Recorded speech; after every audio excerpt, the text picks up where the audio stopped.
Hell. Chapter 56. The Lord rules the hells. Above, in treating of heaven, it has been everywhere shown that the Lord is the God of heaven, thus that the whole government of the heavens is the Lord's government. And as the relation of heaven to hell and of hell to heaven is like the relation between two opposites which mutually act contrary to each other, and from the action and reaction of which an equilibrium results, in which all things remain in existence, so in order that all things and each thing may be kept in equilibrium, it is necessary that he who rules the one should rule the other. For unless the same Lord restrained the uprisings from the hells and checked insanities there, the equilibrium would perish, and everything with it. Here, however, something about the equilibrium will first be told.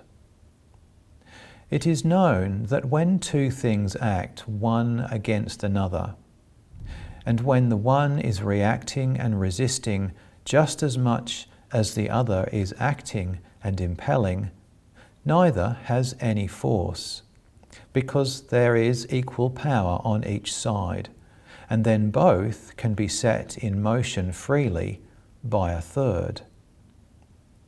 For when, as a result of an equal opposition, the two have no force, the force of the third sets everything in motion, and does so as easily as if there were no opposition. Such is the equilibrium between heaven and hell. Yet it is not an equilibrium like that between two bodily combatants whose strength is equal, but it is a spiritual equilibrium. That is, an equilibrium of falsity against truth and of evil against good. From hell, falsity from evil continually exhales, and from heaven, truth from good. It is this spiritual equilibrium that causes man to think and will in freedom. For whatever a man thinks and wills has reference either to evil and falsity therefrom, or to good and truth therefrom. Therefore, when he is in that equilibrium, he is in freedom either to admit or receive evil and its falsity from hell, or to admit or receive good and its truth from heaven. Every man is held in this equilibrium as a result of the Lord's ruling both heaven and hell. But why man is held in this freedom by such an equilibrium, and why evil and falsity are not taken away from him and good and truth implanted in him as a result of the divine power, will be told hereafter in the appropriate section. A perception of the sphere of falsity from the evil that flows forth from hell has often been granted me. It was like a perpetual effort to destroy all that is good and true, combined with anger and a kind of fury at not being able to do so, especially an effort to annihilate and destroy the divine of the Lord, and this because all good and truth are from him. But out of heaven, a sphere of truth from good was perceived, whereby the fury of the effort ascending out of hell was restrained. The result of this was an equilibrium. This sphere from heaven was perceived to come from the Lord alone, although it appeared to come from the angels in heaven. It was from the Lord alone and not from the angels, because every angel in heaven acknowledges that nothing of good and of truth is from himself, but all is from the Lord. All power in the spiritual world belongs to truth from good, and falsity from evil has no power whatever. All power belongs to truth from good, because the divine itself in heaven is divine good and divine truth, and all power belongs to the divine. Falsity from evil has no power whatever, because everything belongs to truth from good, and in falsity from evil there is nothing of truth from good. That is why all power is in heaven and none in hell. For everyone in heaven is in truths from good, and everyone in hell is in falsities from evil. For no one is admitted into heaven until he is in truths from good. Neither is anyone cast down into hell until he is in falsities from evil. That this is so can be seen in the sections treating of the first, second, and third states of man after death. And that all power belongs to truth from good can be seen in the section on the power of the angels of heaven. Such then is the equilibrium between heaven and hell. Those who are in the world of spirits are in that equilibrium, for the world of spirits is midway between heaven and hell. By it also all men in the world are kept in a like equilibrium, since men in the world are ruled by the Lord by means of spirits in the world of spirits, as will be shown below in the appropriate section. No such equilibrium would be possible unless the Lord ruled both heaven and hell and regulated both sides. Otherwise, falsities from evil would preponderate and would affect the simple good who are in the ultimates of heaven and who can be more easily perverted than the angels themselves, and thereby equilibrium would perish, and with it freedom with men. Hell, like heaven, is distinguished into societies, and into as many societies as there are in heaven. For every society in heaven has a society opposite to it in hell, and this for the sake of equilibrium. But the societies in hell are distinguished in accordance with evils and falsities therefrom, because the societies in heaven are distinguished in accordance with goods and the truths therefrom.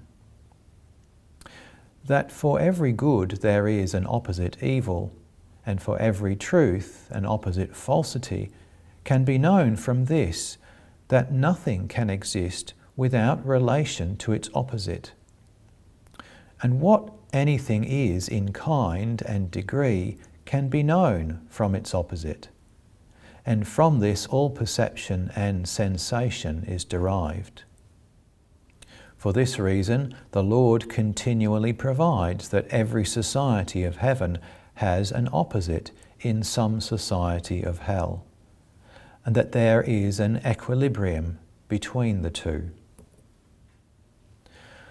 As hell is distinguished into the same number of societies as heaven, there are as many hells as there are societies of heaven. For as each society of heaven is a heaven in a lesser form, so each society in hell is a hell in lesser form. As in general there are 3 heavens, so in general there are 3 hells. A lowest, which is opposite to the inmost or 3rd heaven, a middle, which is opposite to the middle or 2nd heaven, and a higher, which is opposite to the ultimate or 1st heaven. How the hells are ruled by the Lord will be briefly told. In general, the hells are ruled by a general outflow from the heavens of divine good and divine truth, whereby the general endeavour flowing forth from the hells is checked and restrained. also by a particular outflow from each heaven and from each society of heaven. The hells are ruled in particular by means of the angels, to whom it is granted to look into the hells and to control the insanities and disturbances there. And sometimes there are sent to them angels who moderate these insanities and disturbances by their presence. But in general, all in the hells are ruled by means of their fears. Some are ruled by fears implanted in the world and still inherent in them. But as these fears are not sufficient and gradually depart, they are ruled by fears of punishments, by which especially they are deterred from doing evil. The punishments in hell are manifold, lighter or more severe in accordance with the evils. For the most part, the more wicked, who excel in cunning and in artifices, and who are able to hold the rest in subjection and servitude by means of punishments and consequent terror, are set over them. But these governors dare not pass beyond the limits prescribed to them. It ought to be known that the sole means of restraining the violence and fury of those who are in the hells is the fear of punishment. There is no other way. It has been believed hitherto in the world that there is one devil who presides over the hells, and that he was created an angel of light. But having become rebellious, he was cast down with his crew into hell. This belief has prevailed because the devil and Satan and also Lucifer are mentioned by name in the Word. And the word in those places has been understood according to the sense of the letter. But by the devil and Satan there, hell is meant. Devil meaning the hell that is behind, where dwell the worst, who are called evil genii, and Satan the hell that is in front, where dwell the less wicked, who are called evil spirits.